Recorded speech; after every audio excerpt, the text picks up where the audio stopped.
Kadang, yang paling menyakitkan bukan ditinggalkan, tapi berjalan bersama seseorang yang sudah tidak lagi ada di tempat yang sama. Ranti duduk di kursi dekat jendela kamar kosnya. Malam itu hujan turun pelan, mengetuk kaca seperti seseorang yang ragu untuk masuk. Di tangannya, ponsel menyala redup. Tidak ada notifikasi. Tidak ada nama Sony. Padahal dulu, suara hujan seperti ini selalu punya arti lain. Dulu, Sony akan mengirim pesan lebih dulu. Lagi hujan. Kangen kamu. Dan Ranti akan tersenyum, merasa dunia berhenti sejenak hanya untuk mereka berdua. Sekarang, semuanya terasa berbeda. 3 tahun hubungan tidak pernah terasa seberat ini. Dari luar, mereka terlihat baik-baik saja. Sepasang kekasih yang stabil. Tidak pernah bertengkar besar. Tidak pernah drama berlebihan. Hanya 2 orang dewasa, dengan pekerjaan masing-masing, yang bertemu setiap akhir pekan. Namun justru disitulah semuanya mulai retak. Sabtu malam selalu sama. Tempat makan yang sama. Menu yang hampir tidak berubah. Obrolan yang semakin pendek. Sony lebih sering menunduk. Ibu jarinya sibuk menggulir layar ponsel. Ranti duduk di depannya, mencoba mencari sesuatu untuk dibicarakan.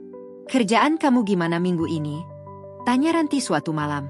Biasa aja, jawab Sony singkat, tanpa benar-benar mengangkat wajah.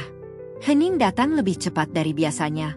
Ranti tersenyum tipis, tapi di dalam hatinya, ada sesuatu yang perlahan menghilang. Seperti berbicara dengan seseorang yang sudah setengah pergi. Malam itu, hujan turun cukup deras ketika mereka pulang dari makan. Ranti menatap jalanan basah dari balik kaca mobil.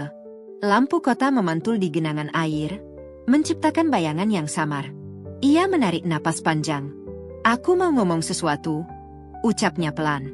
Sony melirik sekilas. Apa? Ranti terdiam sebentar, seolah mencari keberanian yang selama ini ia simpan. Aku ngerasa, kita kosong. San. Kata itu menggantung di udara.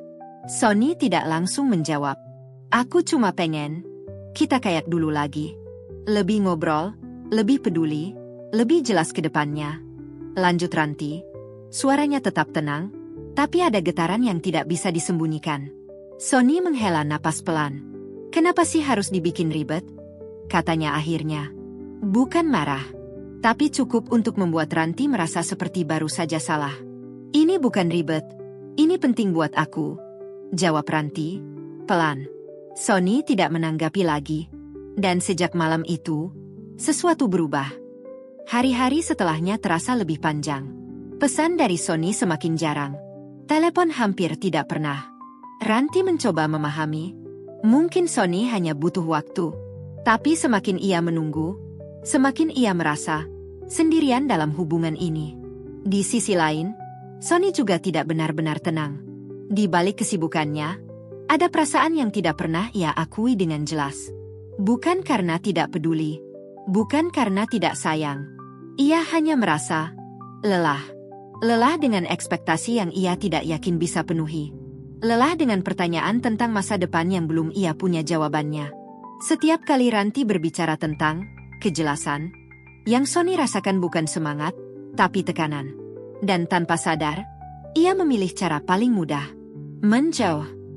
Hujan kembali turun malam itu. Lebih deras dari biasanya.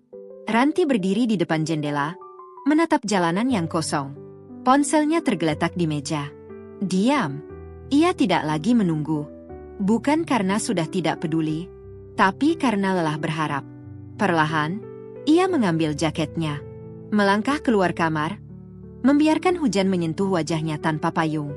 Dingin, tapi entah kenapa, terasa jujur. Langkahnya pelan menyusuri trotoar kota yang basah. Lampu jalan memantul di genangan, menciptakan bayangan yang bergetar. Di tengah suara hujan, pikirannya justru menjadi lebih tenang. Ia mulai menyadari sesuatu yang selama ini ia hindari. Bahwa ia tidak benar-benar merindukan Sony yang sekarang. Ia merindukan Sony yang dulu. Yang tertawa tanpa alasan. Yang mendengarkan tanpa tergesa. Yang berkata, selamanya, seolah itu hal yang pasti.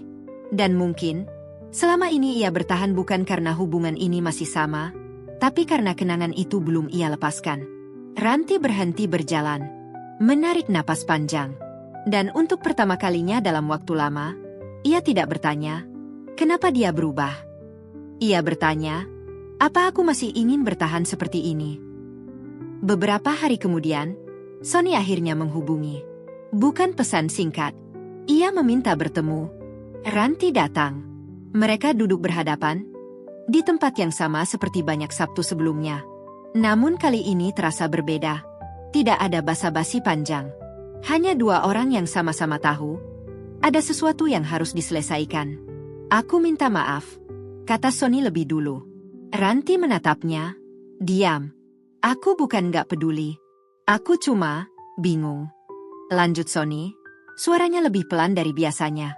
Aku ngerasa aku gak cukup. Dan tiap kamu ngomong soal masa depan, aku malah takut. Ranti tidak langsung menjawab. Aku juga salah, katanya akhirnya. Aku terlalu fokus sama apa yang kurang, sampai lupa nanya, kamu lagi ngerasain apa? Hening sebentar. Namun hening kali ini tidak terasa kosong. Lebih seperti ruang untuk saling memahami. Aku masih sayang kamu, ujar Sonny. Ranti tersenyum tipis. Aku juga. Tidak ada janji besar malam itu. Tidak ada kata, selamanya, yang diulang lagi. Hanya dua orang yang akhirnya memilih untuk jujur. Memulai lagi, dengan versi yang lebih nyata. Di luar, hujan kembali turun. Masih sama seperti dulu. Namun kali ini, rasanya berbeda. Tidak lagi menekan. Tidak lagi dingin. Hanya hujan, yang mengingatkan bahwa sesuatu bisa berubah, tapi tidak selalu harus berakhir. Kadang, yang dibutuhkan bukan kembali ke masa lalu, tapi belajar bagaimana tetap tinggal dengan cara yang baru.